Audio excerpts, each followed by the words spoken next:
At Sally's apartment, she asks Detective Sanchez if she's a suspect, and Thomas jumps in to defend her. Sanchez notes his protectiveness of the redhead. Sally admits she hates Bill and that she shot at his precious skyscraper. Sanchez wonders if she also went after Bill. Sally agrees she had multiple reasons to, but she didn't. Thomas sounds off again, and the detective muses about him having motives. He asks for alibis. Sally was sitting outside the hole in the ground that used to be the Spectre building, alone. Thomas doesn't get a chance to reply before Sanchez is called away. After, Thomas and Sally talk about hating Bill, who ruined their lives. Thomas assures her they'll get through this, then move to New York and start the life Bill robbed from them.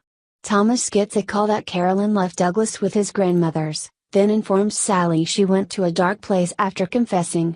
He'll never trust her again. Sally and Thomas flash through their romance and kiss passionately. They begin removing their clothes to start making love. At the police station, Sanchez reports to Lieutenant Baker on Sally's admissions. Baker has doubts and thinks she would have come up with a better alibi if she was guilty. They go over the suspects and Sanchez tells Baker to add Thomas Forrester. Baker mulls over the new information and agrees they should consider him. The lieutenant takes a call that the shooter wore gloves, which gives them more pause for thought. In the hospital, Steffi comments on Liam's ability to love when it seems most impossible. She goes on about the complicated situation and says he'll be an amazing father to their little girl. The doctor interrupts, they'll be doing some tests on Bill. Liam goes to his bedside and pleads with his dad to wake up. He's still furious, but doesn't want him to die. Outside, Hope updates Brooke by phone, then discusses the shooting with Steffi. Hope reveals she knows about Bill showing up at the Cliff House unexpectedly and proposing marriage.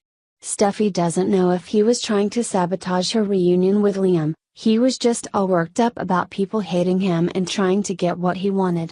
She adds she was about to tell Liam when the call came about the shooting. Liam rejoins them and rambles about his confused feelings. He insists they must find the person who did this to his father. Meanwhile, someone slips into Bill's room, closes the blinds, and pulls on gloves. It's Carolyn. She leans over her uncle, and sneers, "You did this." Angry and increasingly hysterical, Carolyn rails that he destroyed her life. The father of her son despises her, and it's all because of him. Suddenly, Carolyn stops and reaches for the life support tubes keeping Bill alive.